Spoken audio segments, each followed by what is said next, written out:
एक समय की बात है। एक गांव में एक जमींदार अपने बेटे के साथ रहता था और उसके बेटे का नाम राजा था। जमींदार की गांव में बहुत चलती थी क्योंकि वह बहुत ही धनवान था। राजा इकलौता था, इसलिए उसे बड़े लाड़ प्यार से पाला था। लेकिन राजा बहुत ही आलसी था और इसलिए वह पढ़ाई में भी बहुत ही कमज़ोर था। जैसे तैसे करके तो उसके पापा ने उसे दंस पास करवा दिया था, लेकिन आगे की पढ़ाई करने के लिए उसे शहर जाना पड़ रहा था। अब उसे 11वीं कक्षा पास करनी थी, वह भी शहर से।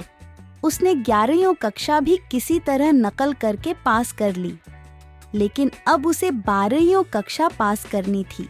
उसने सोचा कि वह यह कक्षा भी 11वीं की तरह नकल करके पास कर लेगा। इस कक्ष में शिव नाम का एक लड़का भी पढ़ रहा था।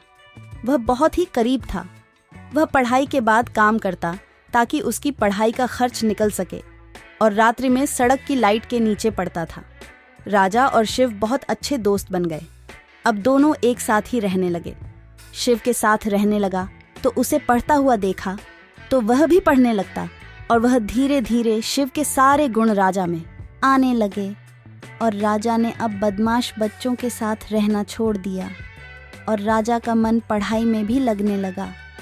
उनकी परीक्षा भी नज़दीक आ गई। दोनों और ज़्यादा मेहनत करने लगे। फिर अगले दिन दोनों दोस्त पेपर देने गए और इस बार राजा बिल्कुल नकल नहीं किया और पूरी ईमानदारी से परीक्षा दी। जब परीक्षा का परिणाम आया तो वह खुशी से उछल पड़ा। वह प्रथम श्रेणी से पास हुआ था। आज उसे सच्ची खुशी प्राप्त हुई थी।